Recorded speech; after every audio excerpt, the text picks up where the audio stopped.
you go. Appreciate it. Good afternoon, everyone. Distinguished guests, honorable ministers, esteemed business leaders, investors, stakeholders, exhibitors, collaborators, family, and friends. It is my great honor to welcome to you to this important session titled Breaking Boundaries, Inspiring Success Stories of Zimbabwe Diaspora Women in Business.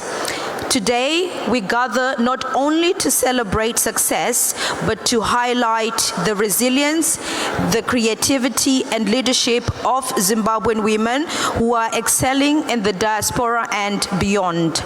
Our panel will share stories of overcoming boundaries, barriers, building thriving businesses, and investing back into communities back here and abroad. We are privileged to have with us three remarkable women whose journeys span from science, entrepreneurship, business leadership, and creative arts. And their experience reflects the diverse ways in which Zimbabwean women are shaping industries, opening doors, and redefining what it means to succeed on the global stage. So over the next few minutes, we will hear their stories, insights, and strategies, lessons not just for women, but for all of us who believe in the power of innovation, collaboration, and resilience. So help me welcome our first panelist, Caroline Phansi, who is the co-founder and CEO of Contento Social Homes, providing safe housing for women and children escaping domestic violence. Founded in 2020, she has grown it from 3 houses to over 38 properties, supporting 100+ residents and partnering with other organizations to expand refuge spaces. Driven by her own experience of domestic violence, Caroline empowers survivors to rebuild confidence and independence. And as a former Rolls-Royce engineer, she applies the technical and leadership skills to social care. So welcome, Caroline. Our next panelist is Kim Hassan, a senior clinical scientist, doctorate candidate, lecturer, and health and social care entrepreneur with experience spanning top hospitals, academia, and regulated services. She leads at the intersection of science, strategy, and impact. And her research and innovation in cardiac surgery, organ preservation, and healthcare education aim to advance lifelong learning and patient safety. A resilient leader and strategist, Kimberly inspires others, especially women and young people. Welcome, Kimberly. Our final panelist is Elena Makombe, a UK-based Zimbabwean entrepreneur, finance director, and gospel artist. So she co-runs several family businesses with her husband and overseeing financial strategy and operations, holding an accounting diploma from Bedford College and a nursing degree from the University of Bedford. She blends finance and healthcare expertise. She's also a founder and director of Grateful Events, known for Grateful Concerts. So Elena champions music, faith, and community empowerment, combining creativity, vision, and financial acumen in both business and ministry. So without further ado, we will begin our meeting with our panelists.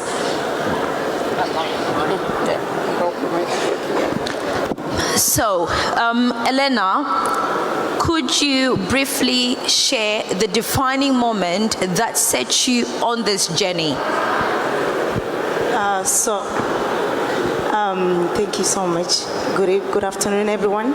So, looking back into my life, I do music is just not it's something that has defined me.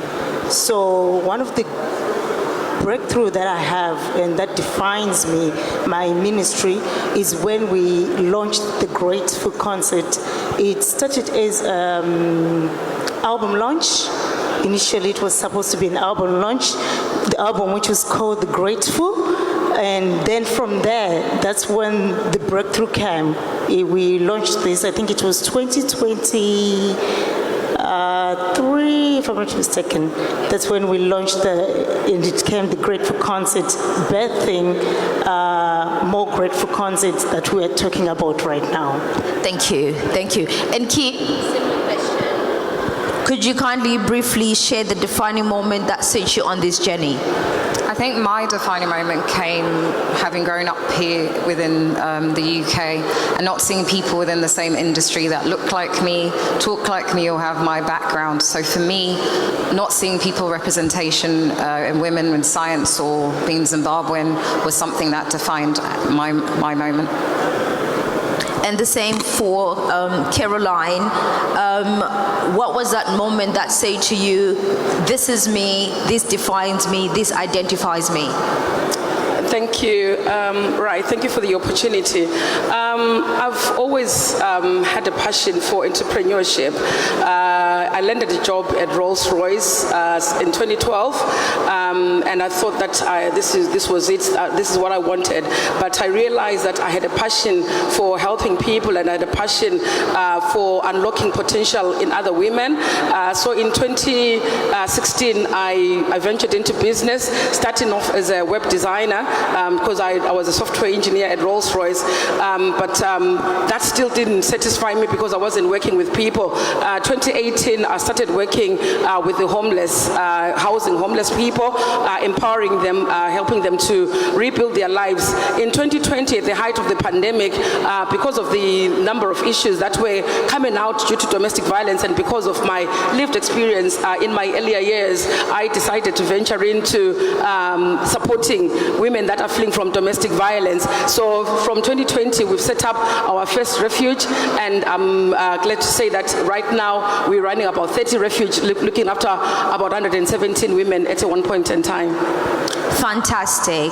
So whilst you still have the mic, Caroline, could you tell the audience what challenges, opportunities you faced when establishing your business in the diaspora? Because I'm pretty sure we have a number of people who want to do the same, set up businesses, want to do something different. What are the challenges and opportunities did you face? I'll start with the challenges. As a black woman in the diaspora, in a foreign country, it's very, very tough. It's a very tough industry to penetrate and to be accepted. I'll give you a funny story that when I set up my business, obviously, I employed one young white girl to be my admin. So I'll take her to meetings, and when we get into the meetings, they'll turn and they'll start to talk to her as if she was the business owner. So this is the challenge that we have as black women in the foreign land. But I think that perseverance pays, so I persevered and I proved my point, I proved my expertise so much that while I would go into meetings where they would speak to the white girl, when I was given the opportunity, I would then show that I was the expert in the room, and then that's how I created opportunities for myself. I created my name and made sure that when I was given the opportunity to speak, I spoke and I was heard, and from there they begin to speak about me. So the local authorities, the commissioners, they speak about me because they know the passion that I have and the expertise that I have. Okay, so that was the challenges, and now on to the opportunities. The opportunities are plenty in this country. This is one thing that I'll say to anyone that is sitting in this room, that the cake is very, very big. You can actually have your piece as well. There is a lot of opportunities. For example, in the sector that I am in, looking after domestic violence women, there is always a woman that is needing a space to be accommodated. Every time that we've got one space that we have available, there is about 10 calls that we receive for that one space. So opportunities are very much there, and we have received quite a lot of grant funding. There's a lot of people that are passionate, that have got a lot of money, that are looking to fund such initiatives. Thank you, Caroline, for that. Moving on to Kim. How have you navigated working in a male-dominated scientific field, and what barriers did you have to overcome? I think for me, the barriers I had to overcome is, number one, walking into rooms where there was not representation of women in the area. And in terms of to get over the barriers, it was about, number one, being prepared when I got into those rooms, being prepared by reading, by doing my research and understanding my craft very well, and also as well understanding who I am and understanding my why. And sometimes when you have no representation, in order to stand tall or to stand within who you are, you have to remember who you are, why you're there, and how far you've come. So some of us have got so many journeys where the opportunities aren't there. So knowing that I was in that room and there's so many men, or the niche scientific field I'm in, there's only 500, I knew it was an opportunity that no matter what people labels were on me, I had to get over it, and it didn't matter. So for me, that was it. Great. I just want you to maybe expand a little bit. So in terms of your role, because you did say you needed to identify who you are, that's also to do with identity crisis. How has your role shaped in balancing research as a leader and also your personal life? I think with the balance, I think in the beginning there was no balance, I want to say that. In terms of who I am, I found that I had to understand like some of the things that we're taught when we're growing up, like hard work is really important, resilience is really important. So no matter, even if you're in a hard clinical situation, it's understanding that you've got the skills to get through it.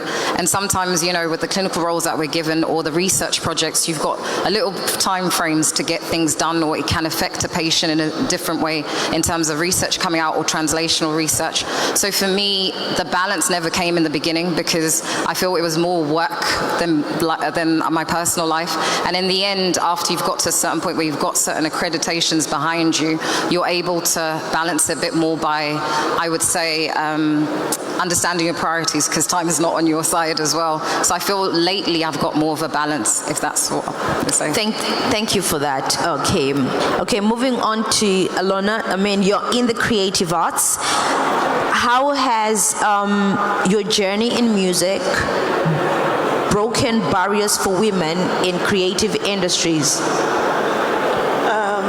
I believe that when we launched the Grateful concert, Grateful events that I've talked about earlier on, it was not meant for, I created this opportunity not for me, but for not only women, also it includes men, but I take it as an opportunity that we've created to break barriers for different women out there, be it you're an MC, be it you're a musician, we always have that, we always give opportunities to different people, or globally. Okay, fantastic. So how do you use your platform to empower women and inspire other communities? Already we're giving them platform. So giving them that platform to stand out, it's because as a woman looking in this country, it's very difficult to break through or to break barriers. So when we created this opportunity, as we started this brand, I as a woman, I've also created it for myself to open it for other women. So I believe that as women, we are coming together also, taking, raising our flag high, breaking barriers, and it's not easy because sometimes as a woman, it's difficult for the opportunities to come out there. We are always in the shadow, but I feel that Grateful Events is also an opportunity that gives women out there to shine and also to break through and show forth their talent. Fantastic. Thank you for that. Moving on back to Kim, I just want to understand, and maybe for other people as well, to understand what does success look like for you beyond the titles and the qualifications? So success for me, I would say, looks like beyond, the roles that I carry in terms of lecturing, the clinical scientist role, and also going into business. I think it goes back to the values that we start with, being able to inspire and tell people that no matter the challenges that you go through, whether it's through in childhood or in adulthood, you can rebuild, you can get up, and you can do it again. So success to me is, regardless of the journey I've come through, I've been able to get up again. I've been able to build. I've been able to break the barriers where people don't look like me.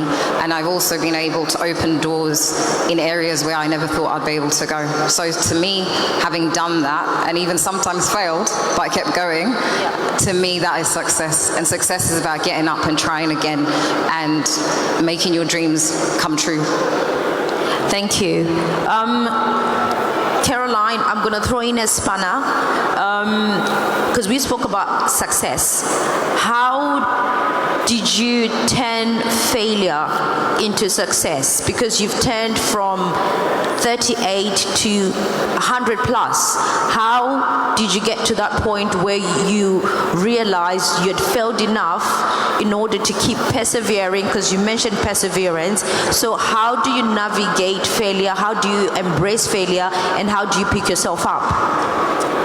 I think personally, I've learned that in business, it's not how many times you stay up, but it's how many times you can pick yourself up after a failure. So the business journey is full of challenges. There is always a curveball that is thrown at you.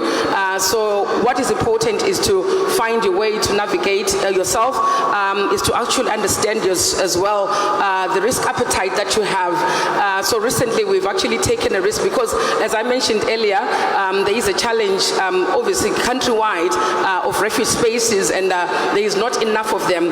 And recently we've actually opened up our doors and our company, and we've developed a franchise model where we've actually opened it up to other organizations in other local authorities as well that would want to set up refuges in their local authorities. This is a big risk that we've actually taken up, meaning that we are now forging new relationships with new local authorities, teaching and training people, inducting them, showing them how to actually run this kind of setup. It's always a risk because you don't even know the company that you're taking on, whether they're actually passionate about what they're doing, whether they know what they're doing. So you have to take them under your wing, train them up, but also the local authority that you're actually venturing in. I'm starting all over again the whole issue of being believed and understood by these local authorities.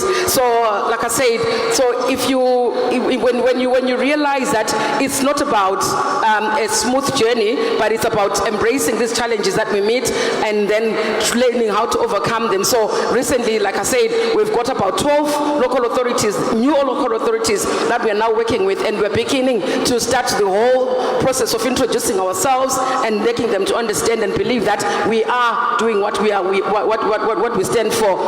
So it's about continuing to pick yourself up and persevere and standing for what you believe. Thank you, Caroline. Just something from your profile that caught my eye. It says here you were driven by your own experience of domestic violence. Now we know domestic violence is something that affects a lot of people, not just women, but men as well. How did you manage in that time to keep going? Because sometimes we are silenced, sometimes we don't have somebody to talk to. When did you break free? What was the breaking point, and how did you navigate that for somebody in this room who might be going through domestic violence? So my personal experience of domestic violence is as a child, as I was growing up, and I think many of us in the room here will identify with the the kind of setups that we actually grew up in that we had our fathers as the breadwinners and our mothers were dependent on our fathers for income, and our mothers used to say, I think most of us know that. So my experience is not from my husband, but watching my mother, my stepmothers, and all the women around me that were suffering from domestic violence. And I remember as a child, I think when the time that I was growing up, there was the Chinese Women's Congress, and I remember saying to myself that when I grow up, I want to be in those spaces where I create spaces for women to be able to live independently and empower them so that they do not have to endure their marriages but to enjoy their marriages. So my personal experience when I was growing up, seeing my stepmother being beaten up by my late father, unfortunately, obviously he's late now, but that was the driving force for me to say that no woman should ever have to live through that. No girl child should ever have to live under this kind of circumstances. Thank you very much. Kim, you are in a male-dominated field. How do you deal with narcissistic behavior? How do you deal with some leaders or say your colleagues that may say inappropriate words to try and maybe devalue or take away the skills, the expertise, and everything else you've put into becoming this successful woman? How do you deal with such pressure? I think I'm quite blessed, I would like to say. I think your environment and your support system is really important. So during the course of my growing up, as I grew up and got into all these industries, whether it's in science or transport or whatever industry I've gone in where it's been dominated by male, I remember times I'd go home, like when I was quite young, and I'd cry and I'd say, oh, Mum, I'm struggling, I can't do this. And she would always say, remember who you are, remember where you've come from, remember the opportunity, it's an opportunity, so grab it. And even now, as I got into my career and I go back, I've got such a great support system. And I think we actually undervalue support systems and the people that we keep around us. Because of those moments, those people remind you how far you've come and remind you that no matter what people or the label people put on you, they remind you what you've got within you. So for me, I would say it's my support system and also my personal relationship with God. I would say that there's times you've been in certain situations where people label you and you're about to actually go into theatres, or you're about to do something to do with business and it's male dominated, and they're looking at you like you have no idea what you're doing and they underestimate you. So for me, it's going back to my support system and my personal beliefs. And everybody's got a different personal belief, whether they believe in God or what, but for me, it's my personal beliefs and my support system. Thank you for that. And speaking of support system, I know Eleanor, your husband, is here supporting you.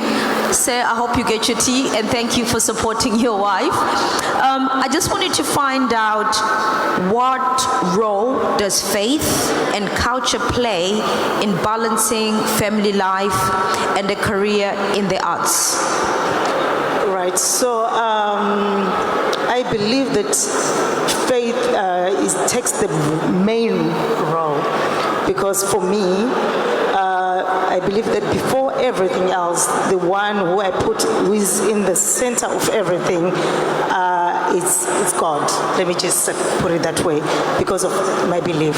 So God is in the center of everything. Before I talk about my family, before I talk about my ministry, before I talk about my work or my business, so God is in the center of everything.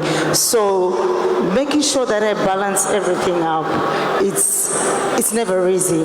But I always say that I thank God for His grace, that He gives me grace to know that when it's time for me to be on the stage, to minister on the stage with lights, I do that.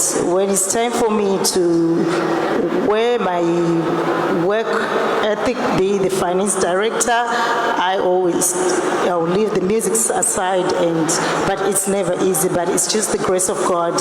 And when it's time for me to be a wife, a mother, a daughter-in-law, a sister, I always make sure that I prioritize everything with God, who's always helping me to get through. Thank you for that insight. I just wanted to find out from our audience, is there anyone who's itching to ask any of our panelists a question or questions? Yep. I need help, please, getting the mic to the audience. Thank you. Yep.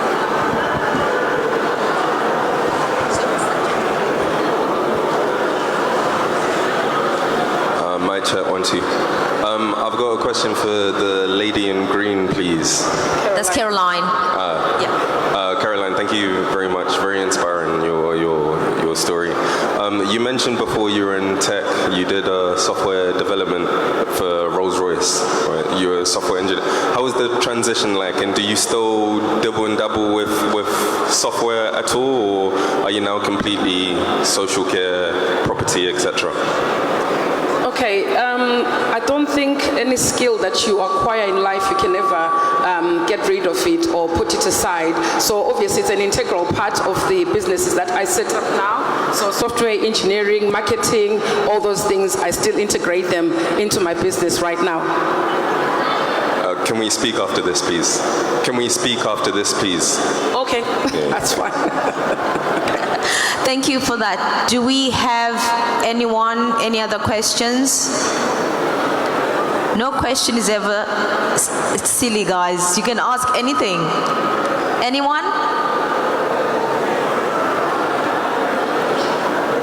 Are any of you open for work? For us to work together in ways?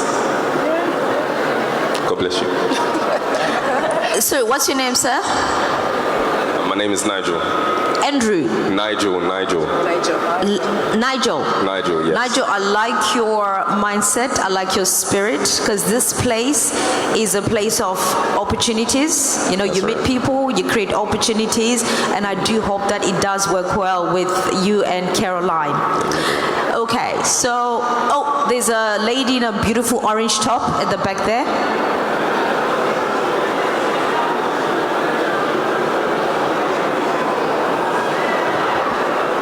Good afternoon, everybody.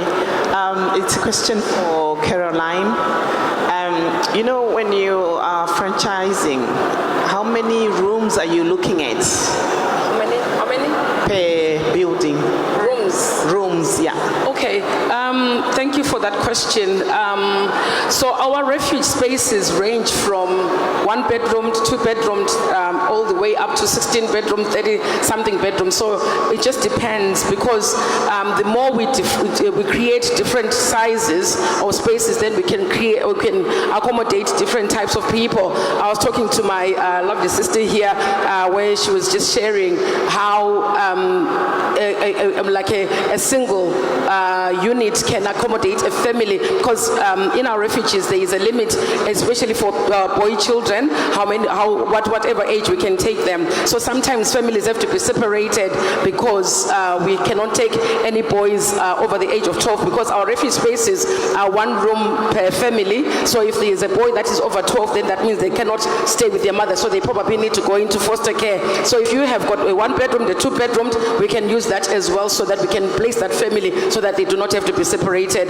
So again, all the way to 16 bedroom. Our biggest refuge is 16 bedrooms, so we can work with whatever size that you want to bring along.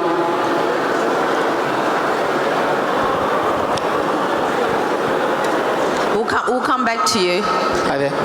My question is for, I think it's Kim. Kim, is it? Yeah, that's my question. So, listening to your story, there's a lot there that we see on how you've gone up in your profession and in career.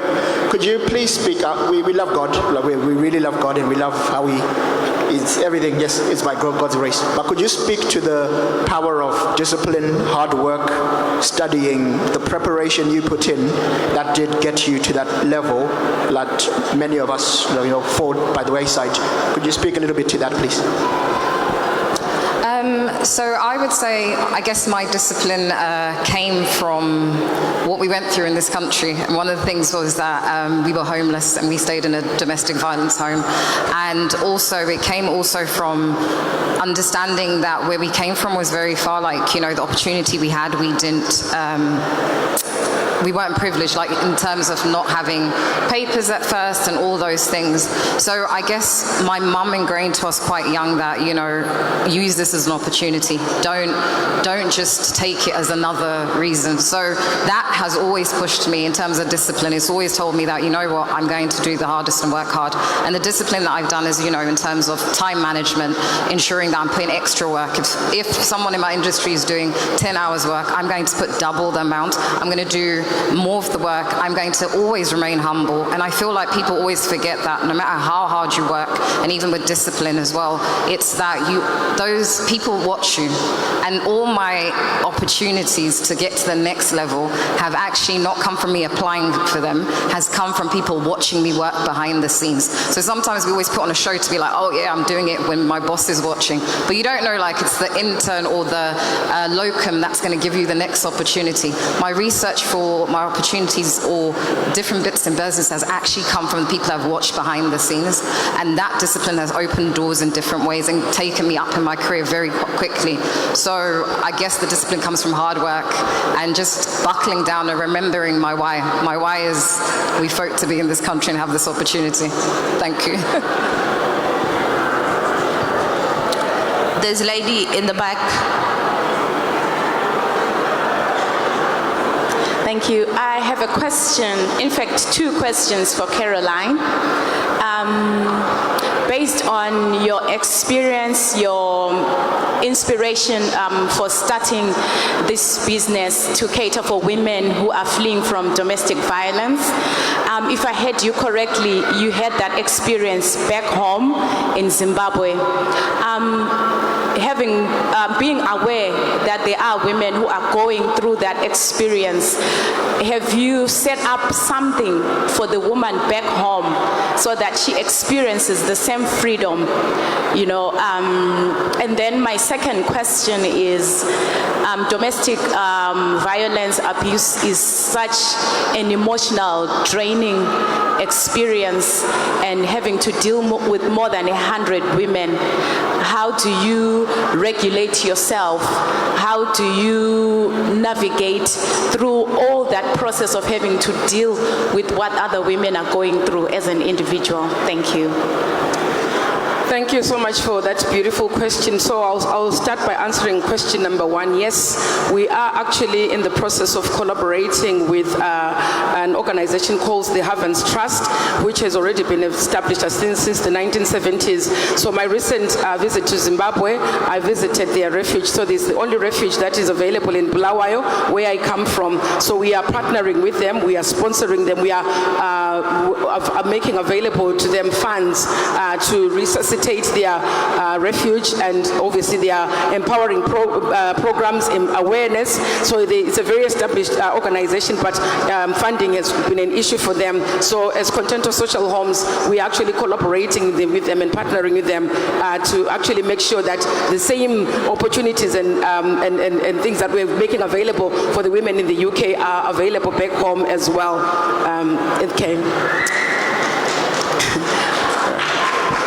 And then to answer your second question, so yes, working in this sector is very, very demanding, very emotional, very obviously close to the heart, and especially if you've had lived experiences. So some of the stories that you hear, they resonate with what you've actually gone through. So sometimes it might bring about memories, traumas, and stuff like that. So the one thing that I do, and I do that for my staff, is to allow them and say to them that always make sure that you take time to, if let's say you've had a story that resonates with you, take time time to recoup, ask if any other member of staff can take over from you. But also with our teams, we've got clinical counseling as well. So if any of our teams are being affected by what we do, they can sit with a counselor, which can help them to unpack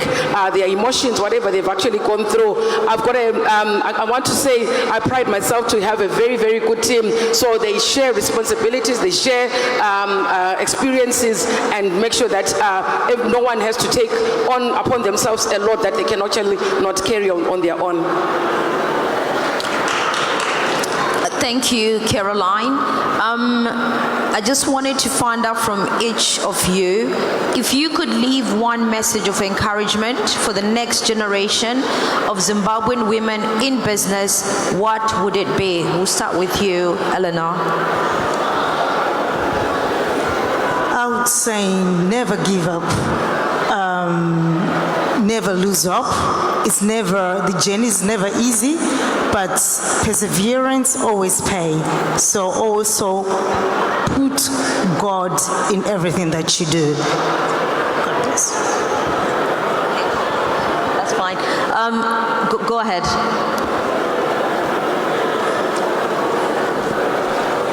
Sorry, I've got a question for Elena.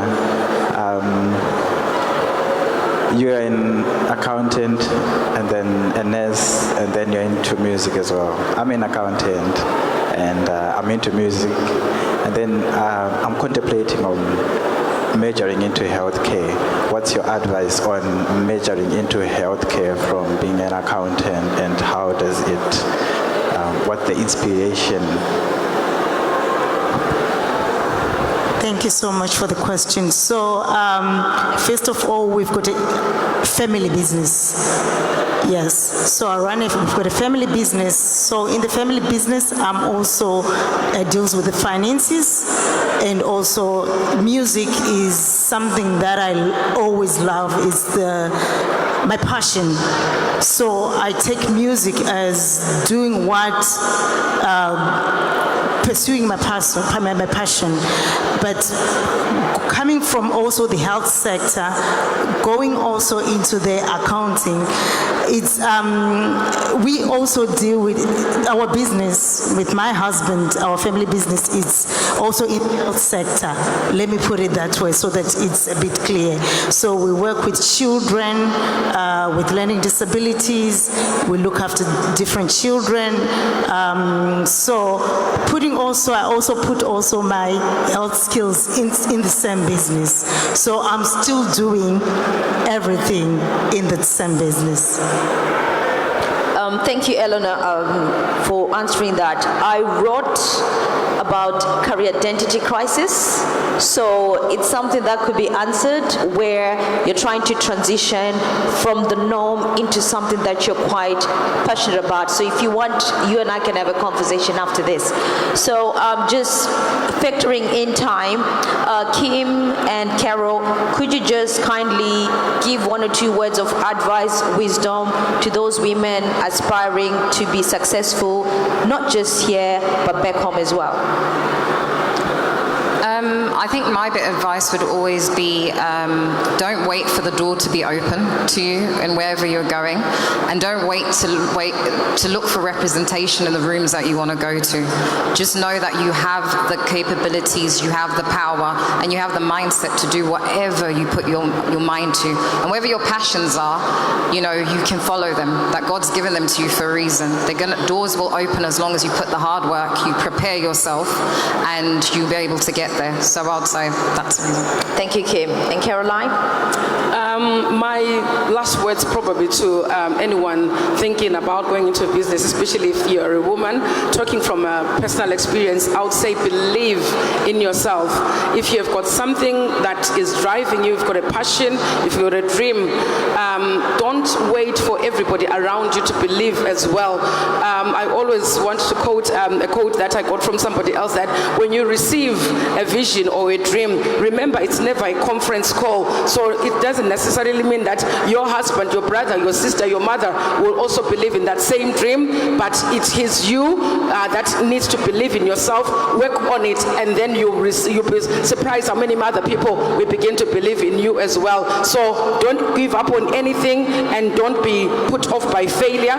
Failure is part of the journey in business, and out of failure there's a lot that you learn, a lot of experiences that you gain from that. So don't be put off. If you fail once, just pick up yourself and keep going and keep moving. Thank you so much. Ladies and gentlemen, what an incredible session this has been. Thank you all for your time. We've heard powerful stories of resilience, boldness, innovation from our distinguished panelists, women who are truly breaking boundaries and redefining success for Zimbabwean women in business across the diaspora. So on behalf of everybody, I want to just sincerely thank you for taking part, and I wish you more success. Please do feel free to reach out to any of the panelists, follow them on any of the social medias, Instagram, Facebook, Twitter, TikTok, so that you engage more. So as we leave this session, let us carry with us the lessons of courage, collaboration, and vision we have heard today, and let us continue creating opportunities where women at home and abroad can thrive, can invest, and shape the future of Zimbabwe on a global stage. Again, thank you so much for being part of this conversation.